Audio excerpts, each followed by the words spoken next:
by Prissy Holly for freedomdaily.com. Breaking news out of Alabama, more just uncovered major fraud.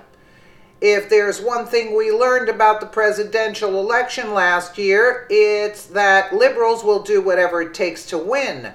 We constantly heard incidents of voter fraud taking place where Hillary's minions were voting multiple times and buses of people were being transported into key swing states, counties, in order to throw the vote, as liberals disgustingly throw Doug Jones's win in our faces this morning.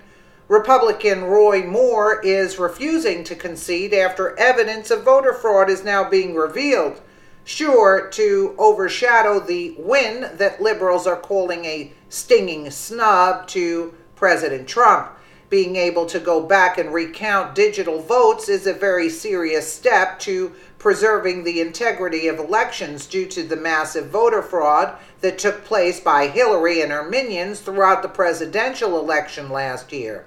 But yet again, liberals are using their shady judges as the criminal arm of their shady enterprise, where in a shocking 11th hour order, the Alabama Supreme Court ruled that counties in Alabama can destroy voting records in the Roy Moore-Doug Jones race, going against the long-standing rule that these counties preserve the records and the integrity of the race. Why would a judge do that, right?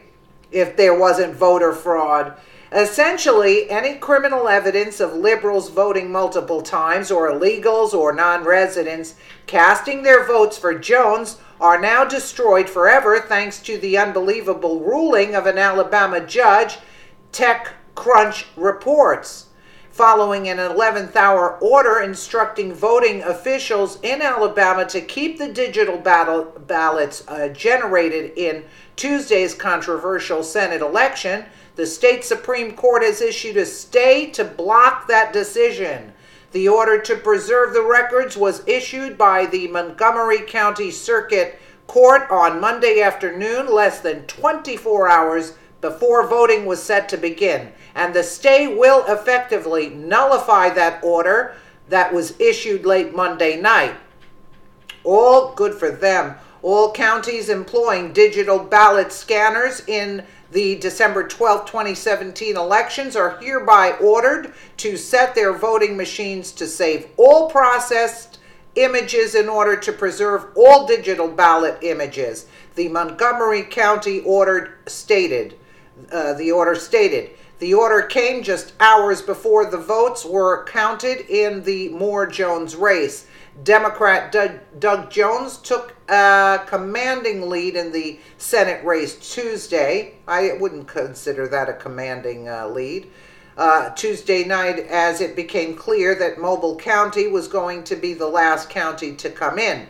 Mobile County is a heavily pro-Jones area, tabulated its ballots far slower than the Moore-led red counties elsewhere in the state. But this is just the beginning of the disgusting evidence emerging that liberals stole the election after other disturbing reports are surfacing about other key incidents that took place at the polls last night that's already raising eyebrows.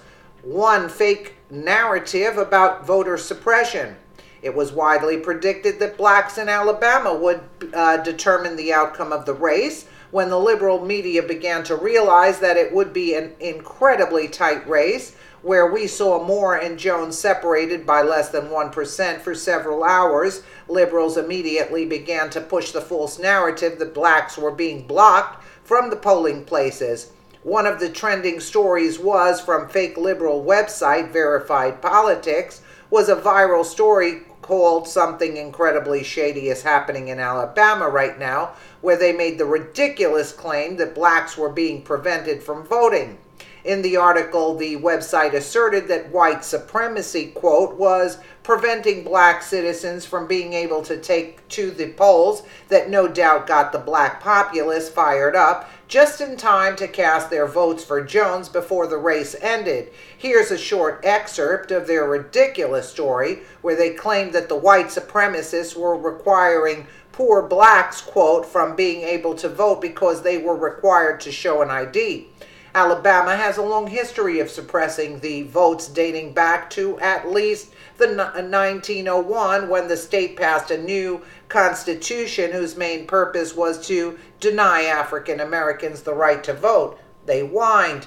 In 2011, the Republican-controlled state legislature passed a law that all voters must have a photo ID, which immediately disenfranchised many rural and poor blacks. A lie. Liberals' army of felons. Liberals frequently use the backing of criminals to bolster their agenda, which is why they fight so hard to keep Muslim immigrants and Mexican illegals in our country. The Alabama Senate race was no different, as Breitbart exposed how George Soros and infamous rape baiter Al Sharpton had their grubby talons all over this race right from the beginning, where the duo registered as many, an army of convicted felons across Alabama to help bolster support for Jones, an organization partnered with a George Soros finance group and led by a radical leftist who is the half-brother of the infamous controversial Reverend Al Sharpton, has been diligently working over the past few weeks to register convicted felons across Alabama. Breitbart began. They went on. Okay, the aim of the effort has been to get as many felons as possible on the roster before last Monday, the deadline to register in order to vote in Alabama's December 12th Senate special election that pits Republican Roy Moore against Democratic challenger Doug Jones. The man spearheading the campaign has stated outright that his effort is meant to ensure a Democratic victory in Alabama. The thousands of felons reportedly newly registered over the past few weeks were most likely not included in any recent polling on the Alabama Senate race put out by major firms. Jones himself is tied to some of the specific organizations associated with the drive to register felons here. Indeed, as Breitbart News first reported, Jones spearheaded a project for a massively Soros-financed legal activist group demanding full voting rights be given to felons released from prison, including those convicted of murder, rape, and other violent crimes. 3, dark money from very questionable sources. Whenever you smell a rat, chances are George Soros is somewhere nearby, lurking about. The infamous evil billionaire who turned his own neighbors into the Nazis in the 1940s is constantly gunning for the destruction of America, where he's a huge donor of crooked politicians like Hillary Clinton, Barack Obama, and rhino Republicans like John McCain. So it should come as no surprise that Soros yet again was at the helm, causing chaos and trying to throw the election in Alabama via Breitbart.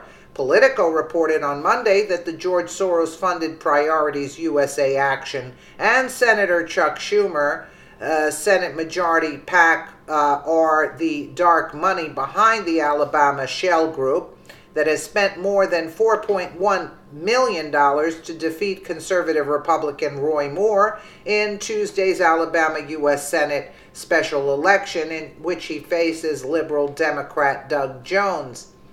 4 liberals behind the character assassination of Roy Moore. For weeks, there was an ongoing barrage of accusations made about Roy Moore, where he was even accused of pedophilia and going after several underage girls. One of Moore's accusers was Beverly Young Nelson, the ex-waitress who charged that Moore groped her when she was 16 and he was in his 30s, and used her high school yearbook bearing Moore's signature as, quote, proof that she knew him, even though Nelson would be busted for plagiarizing the yearbook entry. Liberals still use the woman's false testimony as a way to push the narrative that Moore was a sexual predator. There still has yet to be any evidence against Moore except the testimonies of these women who conveniently crawled out of the woodwork to share their stories right before the race. It was even discovered that George Soros was behind the hit piece of and research of more, and was encouraging these women to speak out against the Republican judge. It's pretty disturbing how liberals will not stop in their conquest to destroy this country with their shady and illegal antics, and yesterday was an enormous hit to the Republican Party. Jones's victory will have significant consequences for Republicans on the national level, where Democrats are now working towards capturing the last Senate seat up for grabs next year in order to gain the majority in the Senate.